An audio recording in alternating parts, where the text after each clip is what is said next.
This week in the Boardroom, brought to you by NYSE Governance Services Corporate Board Member, along with Governance Knowledge Partners, the Center for Audit Quality, and Grant Thornton, and contributing partners, National Investor Relations Institute, and the Society of Corporate Secretaries and Governance Professionals.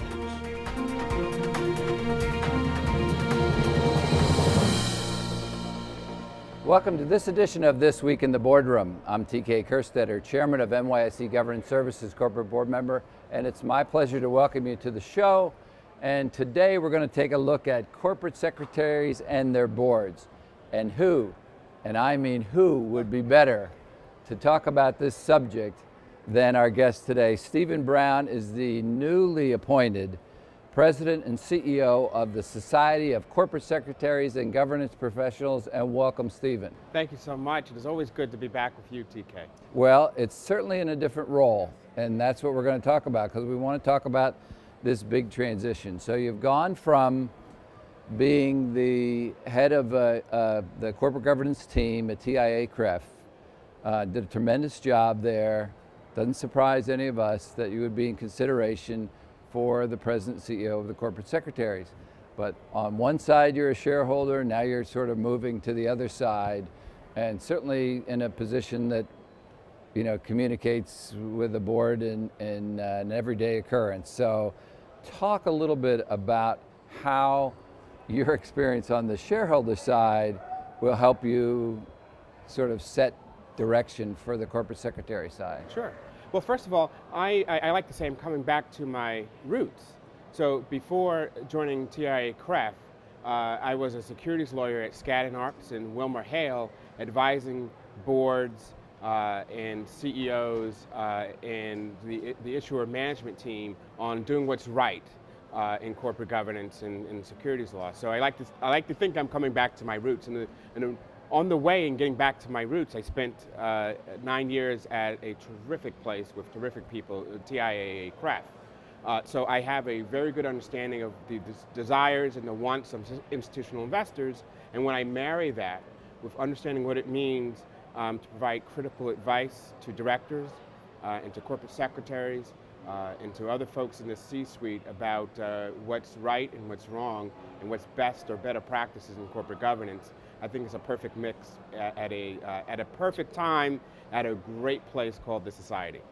Well, you certainly add a perspective that I think is going to make it very interesting. So I'm anxious to see what lies ahead. But one of the things I wanted to ask you is, when you were in the TIAA-CREF seat, one of the things that I think people really appreciated was your understanding of the balance, meaning that you understand the wants and needs of the shareholders, but, and maybe this gets back to your previous lawyer days, you also understood the challenges of the board and could appreciate sort of what they were going through, I think, more than maybe your average investor did. So to somebody like me, it was always interesting to hear from you, to understand the balance.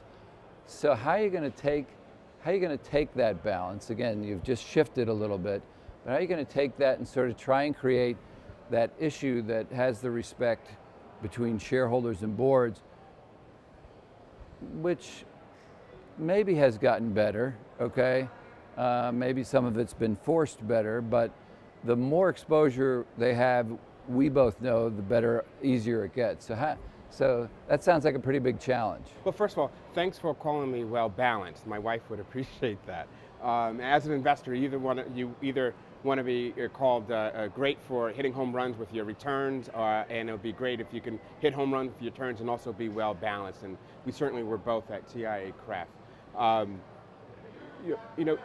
The distance between shareholders and directors in the C-suite is not as great as people make it is. At the end of the day, shareholders have a vested interest in the success of the companies, and so do directors.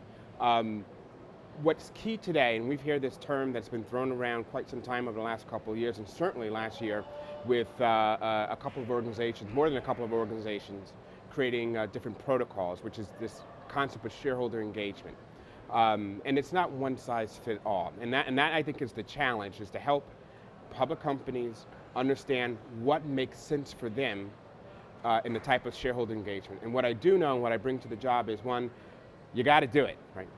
Although there's not one size fits all, you have to do it, because at the end of the day, this is a relationship issue. The folks in investor relations always understood that, building relationships with CFOs and equity analysts. And this is something fairly new in the last few years, to build relationships with the governance staff inside of asset management. So while I can't have a one size fit all for how you should do engagement, I know that you need to do it. And there are many, many companies who've sort of figured this out, and they're developing their own protocols. And for those who may not have an idea of where to start, I can say that here at the Society, we're absolutely willing and able to help them put together a framework and help them do that.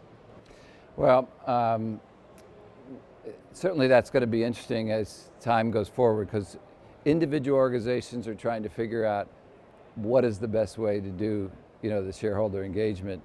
Now, another thing that's sort of interesting that you're going to be faced with is your current constituency has challenges with proxy advisors, okay? ISS, Glass Lewis, particularly ISS. They seem to be a little bit of a lightning rod sometimes. There is some frustration with, check the box kind of issues, or, more recently we have this tenure independence issue that a lot of people have questioned. But now all of a sudden, well, back in your old job, you used ISS data.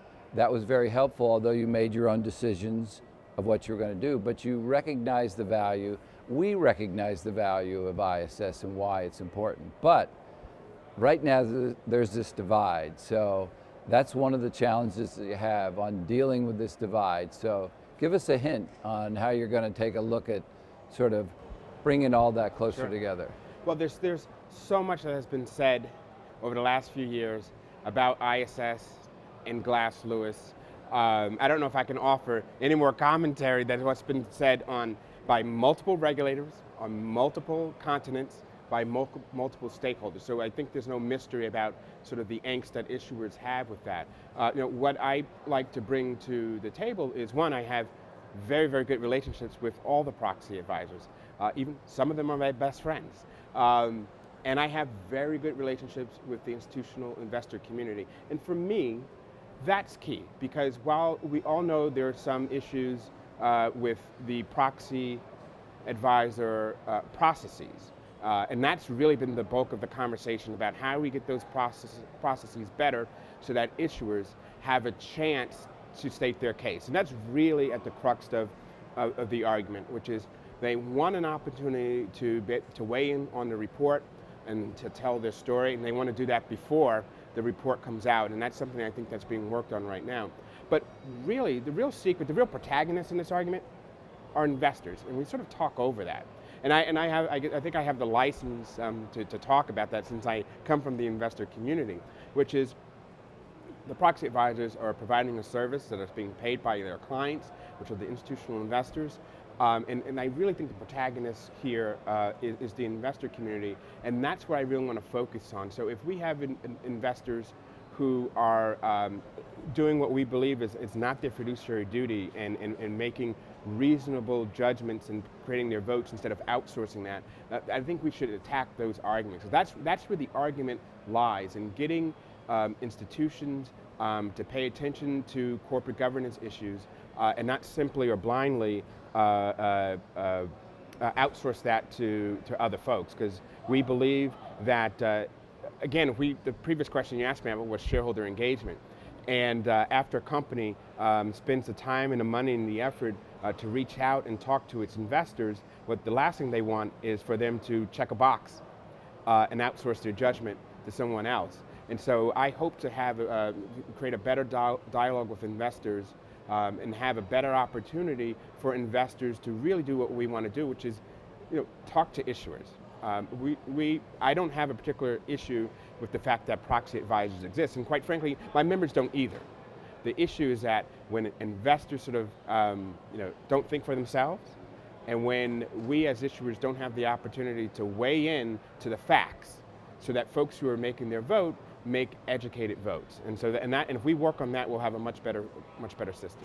Well, it's almost like anything. If you can the closer you can get the groups together, the more there's the appreciation for each other's responsibilities and challenge, because they do have responsibilities. So good luck, though. There's still it's getting better. It's getting better. It's not great, but it's getting better. I would agree with you that it's getting better. Right. And I think part of that is, the effort that we play, absolutely, effort that your new organization plays. Absolutely. All that is designed to make both sides understand more what the responsibilities that each has and are trying to fulfill. So, well, we like to sort of put people on the spot occasionally when they come on the show, and this isn't really putting you on the spot, but I am curious to hear your views on this.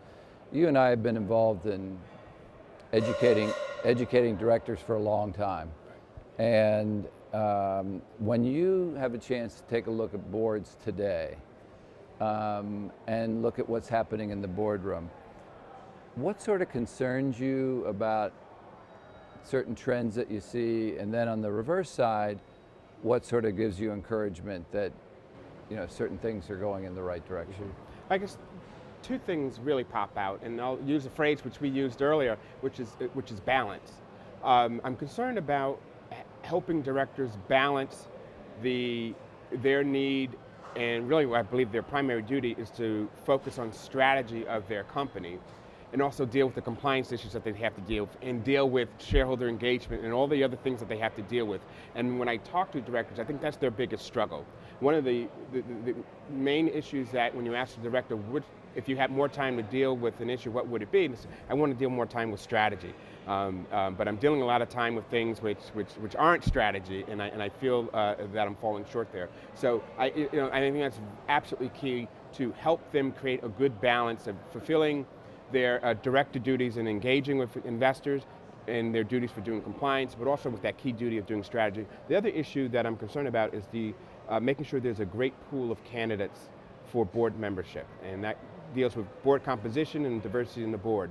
It's an issue which we struggle with here in the United States, and we need to move the needle on that using a phrase of a program that you guys created quite some time ago. But I'm optimistic because boards actually want to win at this. They want to get more opportunity to do strategy. They want to have more diverse boards, and I think that's the role that your organization will play, and it's certainly a role that we will play and help them get there. So I'm very optimistic when I talk to directors that I think 10 years ago, it may not have been on their radar screen. It certainly is today, and we just got to help them get there. Yeah. Well, Stephen Brown, we can only wish you good fortune in your new position, and we know you'll do a great job. So, I have a great team backing me up at the Society, and a great board. We've enjoyed the relationship, and you are a knowledge partner on the show. So, all right. That's, so you're directly tied to us, but it's a pleasure to have you on with us. So that will conclude this edition of This Week in the Boardroom. We hope you enjoyed the show. We will be back again next week when we take a look at another critical topic that'll help you be a better board member or committee member. So we'll see you then. Join us again next week for This Week in the Boardroom, brought to you by NYSE Governance Services Corporate Board Member, along with Governance Knowledge Partners, the Center for Audit Quality, and Grant Thornton. And contributing partners, National Investor Relations Institute, and the Society of Corporate Secretaries and Governance Professionals.